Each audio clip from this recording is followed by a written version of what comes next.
시청자 여러분, 한 주간도 주 안에서 평안하셨습니까? 시작된 한 주간도 성삼위일체 하나님께서 여러분과 늘 함께 하시기를 원합니다.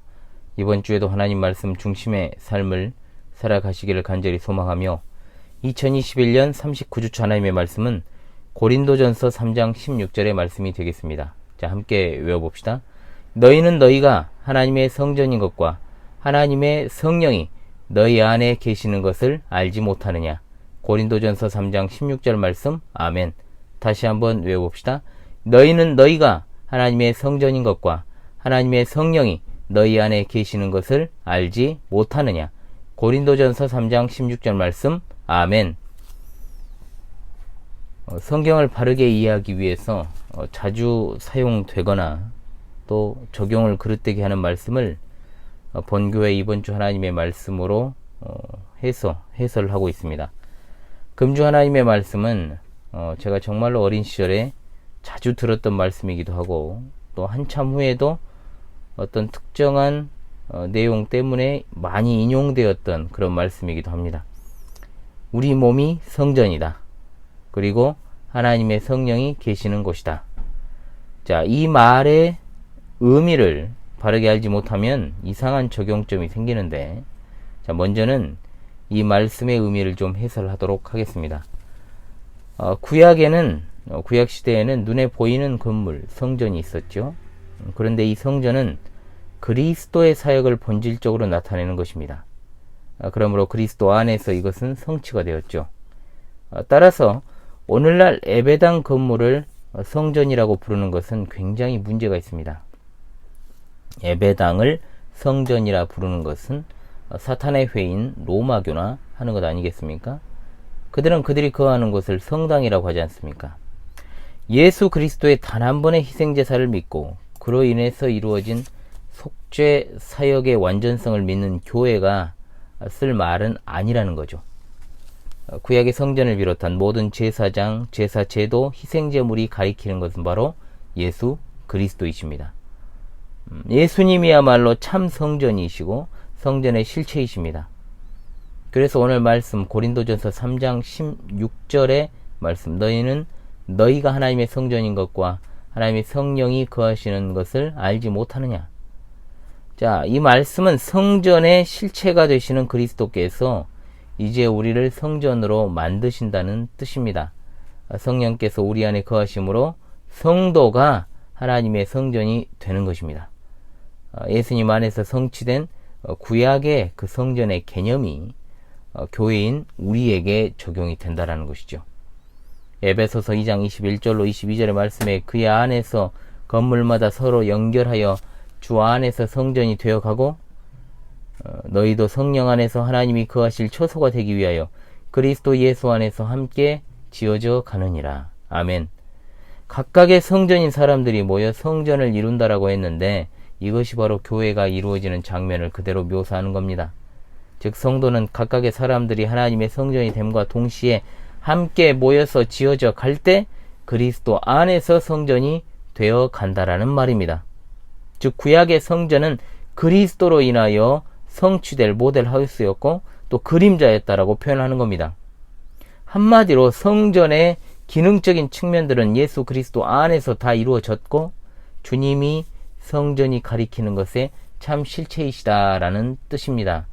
무대에서 주연의 등장을 위해서 앞서 등장했던 조연 그리고 엑스트라들이 주인공이 등장하게 되면은 무대 뒤편으로 사라지는 것과도 같이 그렇게 사라진 것입니다. 그런데 놀랍게도 성전이 예수님께만 성취된 것으로 끝난 것이 아니고 성도 개개인에게도 해당된다라는 뜻입니다. 에베소서 2장 21절로 22절을 소개했지요.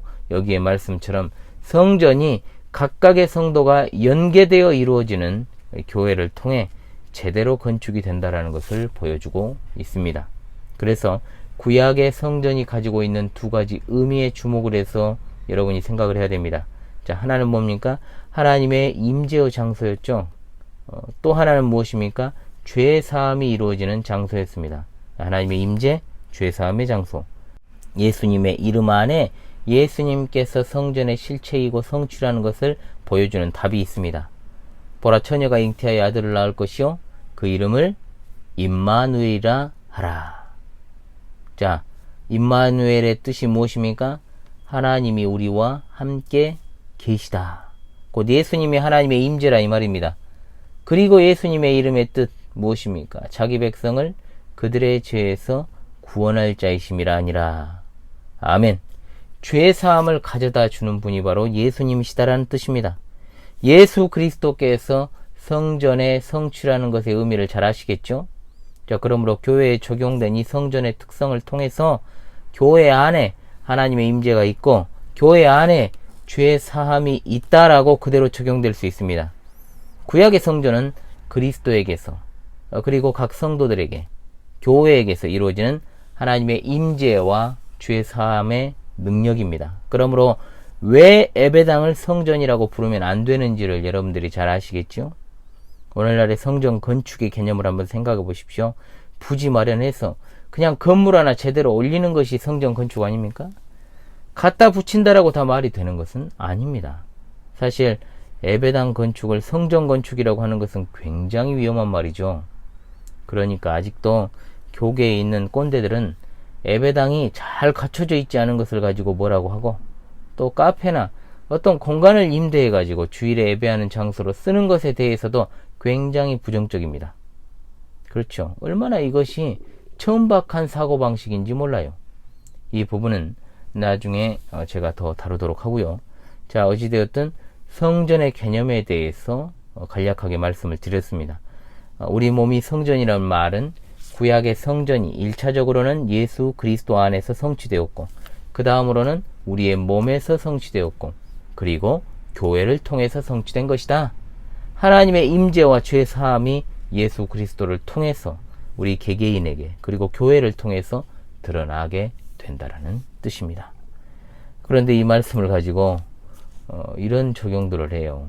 우리 몸이 성전이기 때문에 술을 마시면 안 되고 담배를 피우면 안 된다라는 식으로 적용을 하는 경우가 아직도 들어 있습니다. 저 어린 시절에도 왜 기독교인이 술이나 담배를 하면 안 되는지 그 이유를 물으면 좀 제대로 대답을 해줘야 되잖아요, 어른들이. 그런데 목회자와 어른들이 꼭 이 구절을 갖다 쓰더라고요. 거룩한 몸인 성전, 성령께서 거하시는 몸에 담배를 집어넣고 알코올을 부으면 되겠느냐, 이렇게 말이죠. 자, 너희 몸이, 앞에서 제가 해설을 했습니다마는 너희 몸이 성전이라고 했을 때 그 몸이 여러분 이 몸뚱입니까? 몸뚱이에요? 그 몸은 이 살덩이를 말하는 게 아닙니다. 오장육부를 말하는 게 아니라는 말입니다. 한 번씩 그런 질문이 꼭 들어와요. 기독교인이 음주를 해도 되는가? 기독교인이 담배를 피워도 되는가?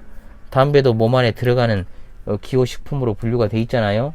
그러니까 어찌되었든 술이나 담배는 식품으로 이제 분류를 할 수 있습니다.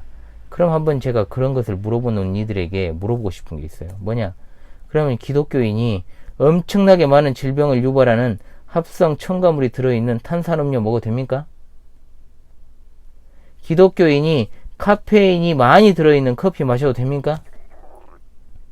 비만을 유발하는 믹스커피는요?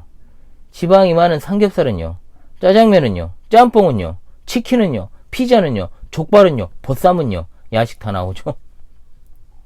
그럼 자, 운동 열심히 안 하는 건 어떻습니까? 우리 몸이 성전이잖아요. 그럼 운동 열심히 안 하면 안 되죠. 거룩한 성전인데. 건강을 위해서. 자, 제가 무슨 말씀을 드리고 있는지 이해가 되십니까?